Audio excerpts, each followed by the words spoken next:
I used to hate cats, used to be dogs all the way, till a cat came along, changed my tune. Now I say I prefer cats to people, and cats seem to prefer me too. Hello there, cat people. Dan the Catman here, along with Stephen Quandt, our cat behavior expert from catbehaviorhelp.com, and our producer extraordinaire. Hi, Stephen. Welcome. Hey, Dan. Welcome to episode 68 of the Shelter Cats podcast created by Shelter Cats. And this is another in our little brief cat treat series between seasons. And Michelle sends her best. She's currently dealing with chemo and she's hanging tough. I'll have a link to her TikTok if you want to go follow her journey. And very, very quickly, the Shelter Cats podcast is part of the Chewy rescue and affiliate program. Chewy does wonderful things for local rescues and local shelters. So if you click the link that we'll have in the podcast description and make your purchase on Chewy by clicking the link in the description, you will not only help Chewy further their mission of helping rescues and shelters, you'll also help support the podcast. I'd love a company car at some point. I'm totally kidding. You'll help support the podcast and Chewy's efforts with local rescues and affiliates. I mean, a small Hyundai, that's not asking much, is it, Stephen? But that being said, we are recording this. I'm putting you on the spot, Stephen. Today is 1 year since your first appearance on the podcast, October 26th, 2024. So happy 1 year since your first guest appearance on the show. You totally blindsided me with that. I had no idea. On purpose. Happy 1 year. I am so honored and privileged to have you working with us, and we've become friends and colleagues and all the above. And I'm very, very grateful to Gemma Smith for linking us up because you are an invaluable producer, behavior expert, friend, and all-around great human being. So I'm so grateful. Thank you. The pleasure is all mine, Dan. I love putting you on the spot too. That's always a lot of fun. So that being said, this cat treat is about overcrowding and cat hoarding.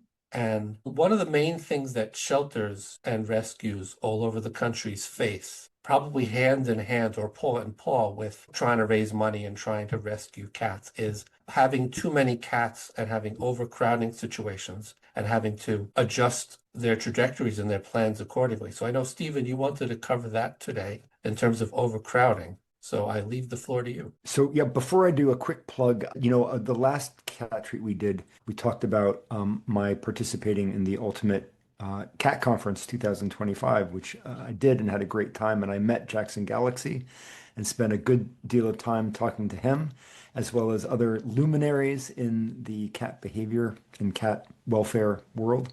And it was a great time. Shout out to True Rescue, the rescue and shelter organization outside of Nashville that sponsored that conference. But yeah, I want to talk about overcrowding because as I also work part-time in feline behavior for the Animal Care Centers of New York City. And while I'm not speaking on behalf of the organization, I can't do that. I can still speak about it. And we've had some very serious crowding issues, and I would love to just briefly address them. Because everyone who's listening, if you're in the New York City area, and sometimes even people who aren't, we've had people come adopt from us as far away as Texas, as far as I know.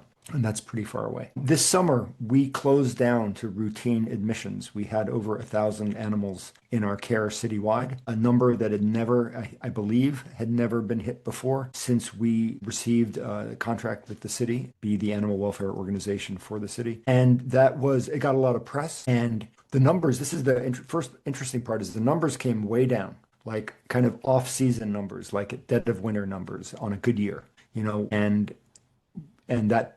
I'm not sure what the ultimate change was, but we certainly, I would guess we went down maybe half. Wow. But again, I don't know exactly. But I remember in Manhattan, I saw the numbers and they were way down. We had no dogs in pop-up crates for a while at that point, which is something that's been an ongoing issue. And then we reopened. And guess what happened? Shot right back up, right to where it was or worse. And right now the cat population is very high. We literally, I think, can count the number of empty kennels in single digits, maybe sometimes in double digits, but low double digits, like really small. And And it's really tough. We're also getting hoarding cases, which is contributing to the problem. These are people who have large cat populations in their New York City apartments or homes and are surrendering. They're kind of, it's a rolling process. They'll surrender 10 or 20 at a time to keep from totally overwhelming us. And yet every chunk of time, another 20 show up from this one home. Oh my Not to God. mention all the others that are just coming in individually from individual cat parents.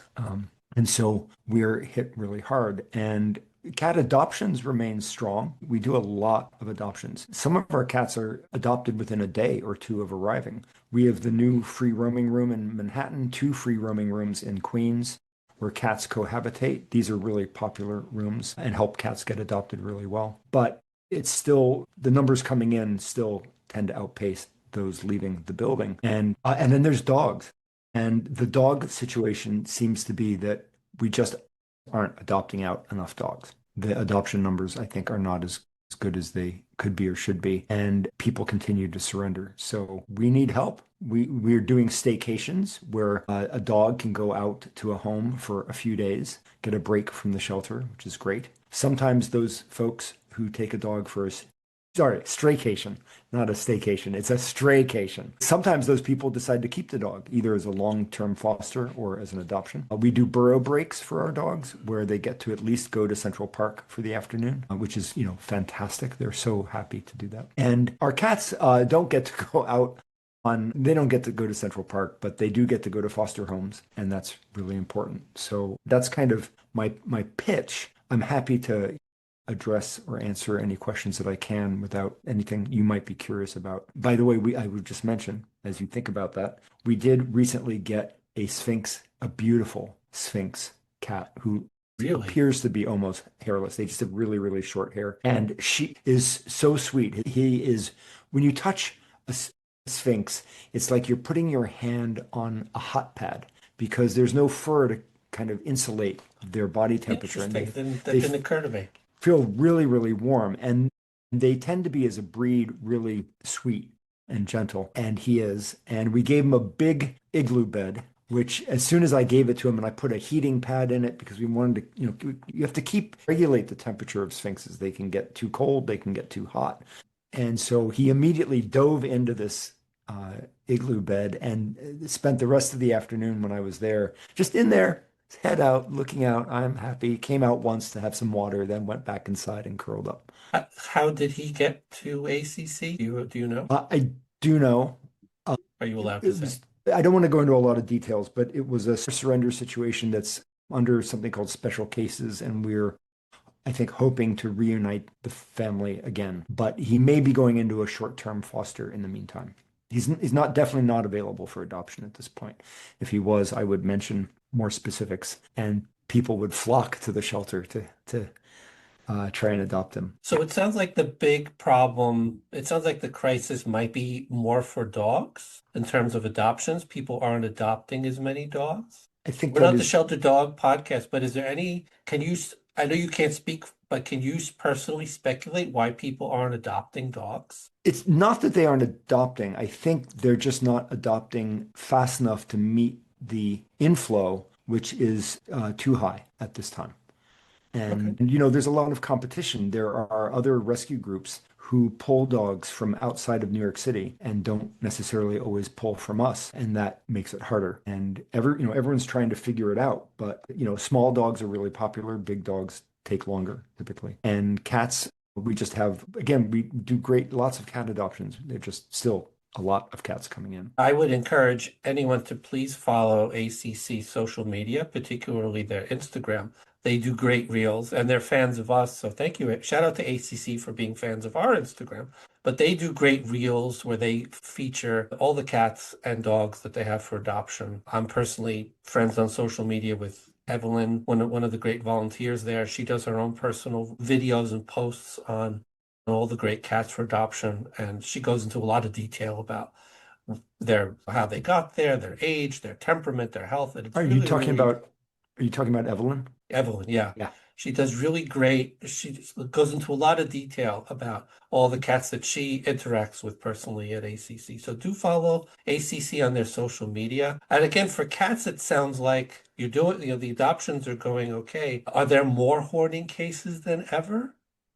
And Well, there are more hoarding cases right now than we should have. I mean, I don't know how to say that in a way that makes sense.